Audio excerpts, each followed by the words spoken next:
What up, YouTube? Team Movies here.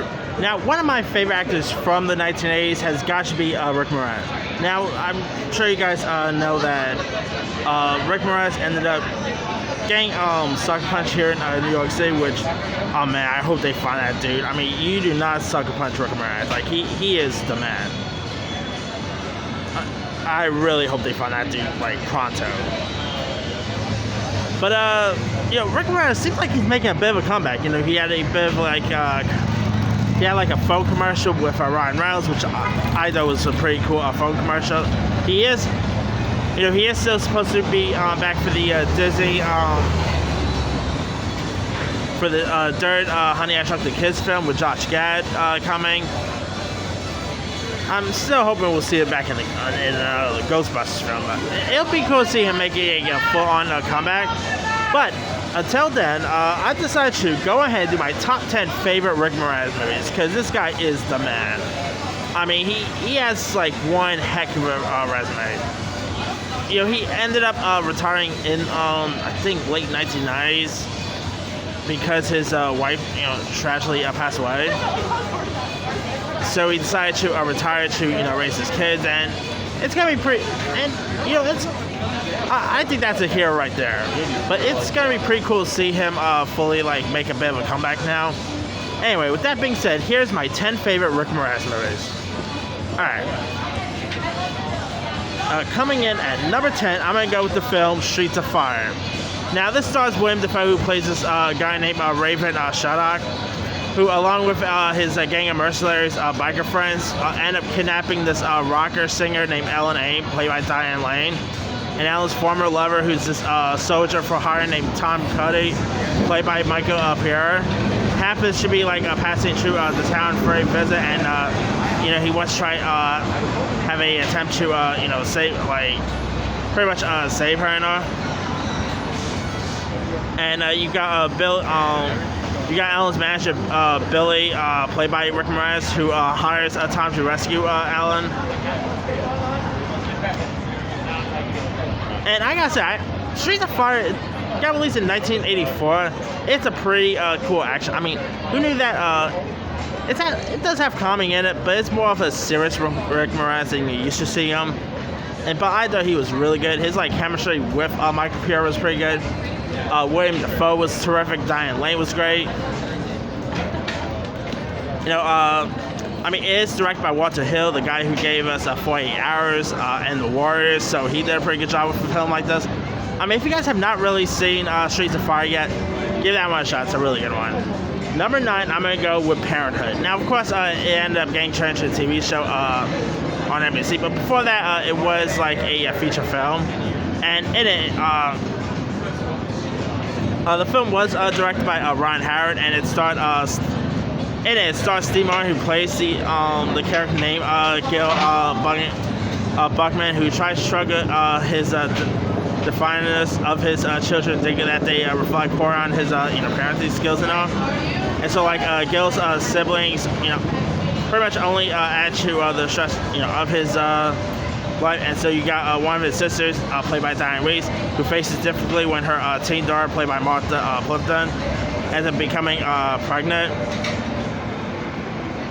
And you know, another played by Holly Jane Kazak, ends up pretty much clashing with her husband, portrayed by Rick Moranis here.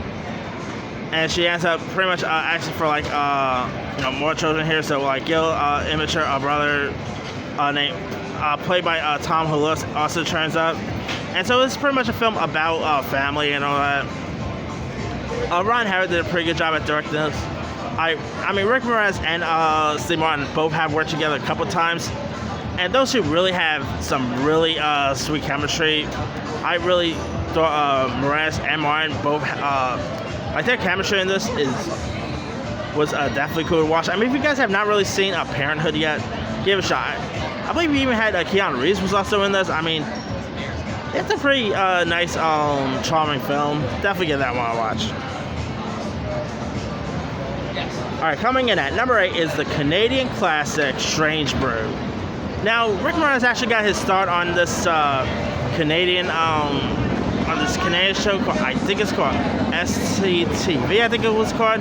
It was like a Canadian version of SNL, if you want to look at it that way. And of course, Rick Moranis was a major star in that, along with Dave Thomas, and they ended up pretty much starring in a new film together. Strange Brew. And you got a Canadian brothers, Bob, played by Rick Moranis, and Doug McKenzie, played by Dave Thomas, who ended up winding up working at a Elsinore brewery. And so, like, they end up uncovering a sinister mind control plot spearheaded by this brewmeister named Brewmeister Smith, portrayed wonderfully by the late great Max von Sydow. And you got Paul Dooley, who plays their uncle in this, who's pretty much also a member of the Elsinore family. And so, like, Bob and Doug, tries to prevent Smith from taking over the world. And actually, they actually did have a TV show a couple years back as well, like years ago as well. I mean, Bob and Doug are two, I guess you could say, they're kind of like the Canadian versions of maybe the Wayne brothers, or maybe a Canadian version of Bill and Ted, or I guess you say a Canadian version of Jay and Silent Bob in a way, although they're not stoners, but still. Rick Moranis and Dave Thomas both had really cool chemistry together. Max von Sydow as the main villain in this, he's always the best when it comes to playing a villain. Some of the other performances in this are pretty good. I mean, if you guys have not really seen Strange Brew, it's another Rick Moranis movie give a watch. Alright, number 7, I'm going to go with the comedy Big Bully. Now, this stars Rick Moranis, who plays David Larry, who returns to Hastings, Minnesota, and in it, he is now Dave is now like a writer, and he's also a single father, and he takes like a teaching position at his old high school, and he ends up being tormented by the same bully thing that actually made his days in high school living hell. So you got pretty much Tom Arnold once again bullying Rick Moranis. Big Bully is pretty hilarious. Rick Moranis and Tom Arnold both had like really cool chemistry. They really play off each other really well. The film had some really fun laughs. It's a really good one. If you guys have never really seen Big Bully yet, it's another good Rick Moranis movie where you should give it a shot.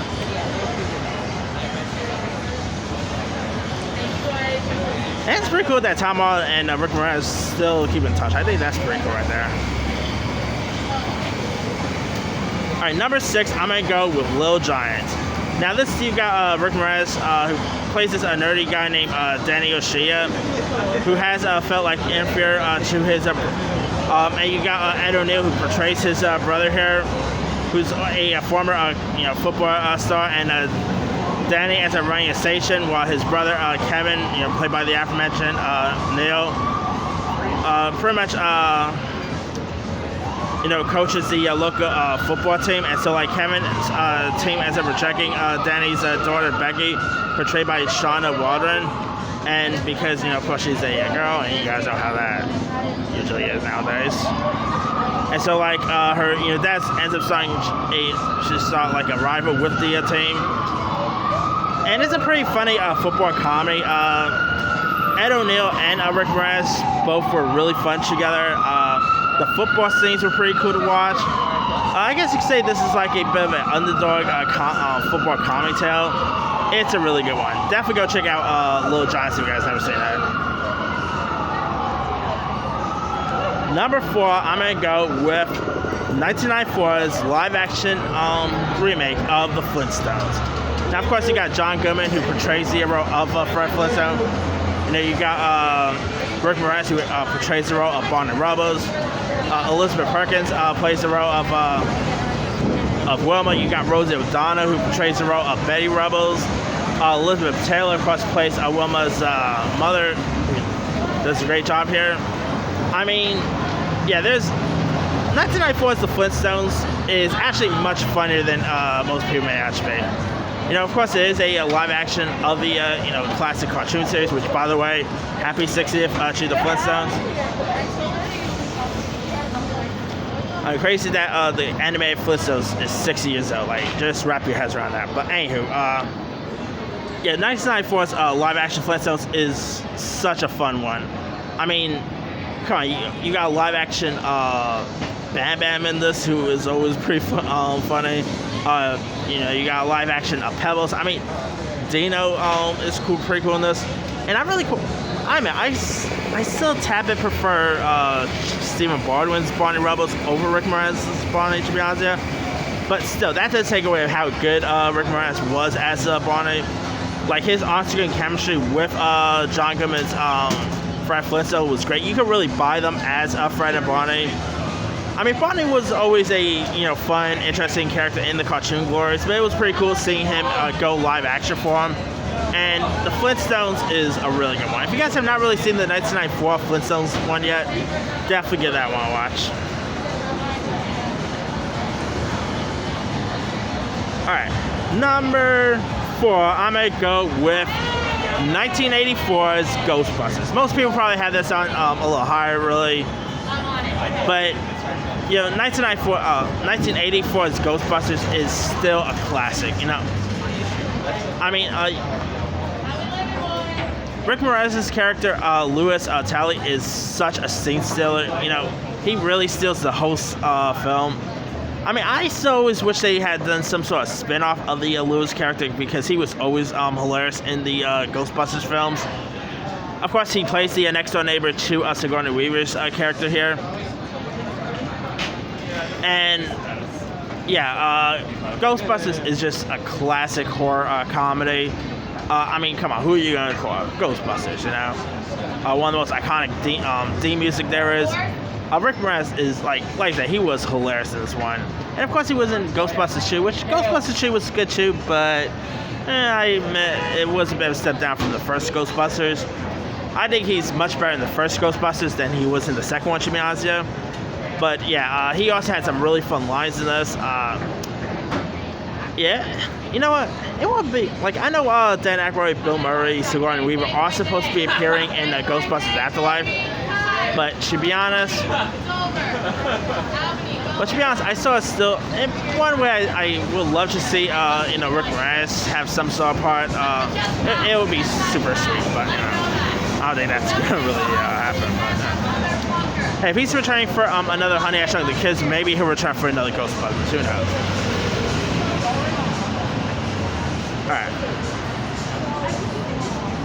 Alright. Coming in at number 3, speaking of Honey, I Shrunk the Kids, number 3 is Honey, I Shrunk the Kids. Of course, this stars Rick Moranis, who plays the role of Wayne Shalesky, who ends up pretty much accidentally shrinking, his own kids. And so he has to find a way, to... so I guess you could say, if you really want to look at it, this was the original Ant-Man. Before Ant-Man made shrinking yourself look cool, Honey, I Shrunk the Kids done it before. And Honey, I Shrunk the Kids, directed by Joe Johnston, who of course go on to direct, I believe he directed the first Jumanji, if I'm not mistaken. But he also gave us, the first Captain America. He gave us, what else did he give us? The Wolfman he gave us Jurassic Park 3, some interesting stuff.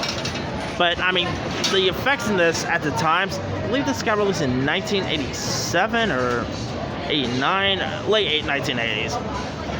The effects in this was pretty cool. And Rick Moranis, played the fatherly character really well. I always loved his chemistry with his on-screen kids in this. His chemistry with his wife was also pretty good. Yeah, Honey, I Shrunk the Kids is hands down really funny, entertaining. It's a childhood favorite. I remember watching it when I was a kid, and always enjoyed the effects they used. Stuff that they end up going to was pretty cool. And of course, I'm guessing still coming next year, we are getting a third Honey, I Shrunk the Kids film with Josh Gad playing the son, and Rick Moranis is supposed to be coming back. So hopefully that will be the start of a comeback for him. Let's hope and pray that what happened to him just recent won't affect his acting abilities or anything. I mean, I'm sure it won't affect his. I mean, I'm just hoping that what happened to him in New York City with getting stuck. I'm hoping that won't affect him ability to still do films and stuff, because it's gonna be cool seeing him like do more films. All right. My number 2 favorite would be Spaceballs. I mean, this is, of course, probably one of the best Star Wars movies. I'm not even joking. Last year I did my top favorite Star Wars movies. Spaceballs was actually in that list. I know it's not an actual Star Wars film. It's not canon with the Star Wars universe. But holy cow, Spaceballs. Like I said, it is a spoof of the Star Wars franchise. Directed by the great Mel Brooks. Of course, Mel Brooks stars in this. Rick Moranis is probably one of the best comedy movie villains there is, portraying the role of Darth Maul. Dark Helmet, I'm going to say. Why didn't I call him Darth Maul? Anyway, playing the role of Dark Helmet. And Rick Moranis playing a villain was hilarious. Like him spoofing Darth Vader is pretty funny to watch. Rick Moranis was just straight up hilarious in this. You also had the likes of the late great John Candy was in this, playing like a parody version of Chewbacca. You also had it like a cool. Come on, you had Joan Rivers voicing a robot. Who did not love Spaceballs? It's one of the funniest sci-fi comedies there is. It's a really great one. So yeah, definitely go check out Spaceballs if you guys never seen it. And Mel Brooks, please give us that Spaceballs sequel you've been promising us for like God knows how long. All right. Now, what is better than Spaceballs? What's better than Honey, I Shrunk the Kids, Ghostbusters? My favorite Rick Moranis movie, I'm not even joking, it is Little Shop of Horrors. I mean, come on. To me, that is the best role he ever had. I mean, the character of Seymour, who ends up, of course, running a plant shop, falling for this woman named Audrey, end up creating a couple of plants, and the plant, of course, he calls Audrey the second, comes alive, and he's pretty much a man-eating plant. You got Steve Martin as the dentist. I mean, the dentist song is maybe one reason why I'm not a fan of the dentist, okay? But anywho, Little Shop of Horrors, you even had a cameo by Bill Murray. You had some other cool cameos in this. I'm not even joking. I even saw Little Shop of Horror on the big screen back in 2017. It was pretty cool watching this on the big screen. Because they re-released it for, I guess it's a 30th anniversary or something. I mean, it's a really terrific one. I just adore it. The music is terrific. Of course, it ended up being a remake of a 1980, early 1980s or late 1970s film. It got turned into a Broadway musical. There is supposed to be a remake of it with Chris Evans in it. I'm curious to see how that turns out. But man, Little Shop of Horrors. Speaking of Star Wars, the movie was of course directed by Yoda himself, Frank Oz. The music is just hands down the best. Suddenly Seymour, the title call of Little Shop of Horrors. There's just so much to love about this film. It's a 1980s musical classic. It's entertaining. Rick Moranis and his co-star Ellen Green, who of course plays the role of Audrey, was terrific. If you guys have never really seen Little Shop of Horrors yet, go check it out. It's such a classic musical. And you're not going to want to look at plants the same way. Anyway, that's pretty much it. Let me do the quick rundown. 10, Streets of Fire. 9, Parenthood. 8, Strange Brew. 7, Big Bully. 6, Lil Giant. 5, The Flintstones. 4, Ghostbusters. 3, Honey, I Shrunk the Kids. 2, Spaceballs. And number 1 is Little Shop of Horrors. Now, he's been in some other stuff of course, he was in the Brother Bear movies. He was in that Steve Martin film, My Blue Heaven. He's been in some pretty, decent film, other decent stuff. Let me leave you guys. What are some of your favorite Rick Moranis movies? Drop comments below. Don't forget to subscribe, hit that bell for more notifications. This is Timu signing off.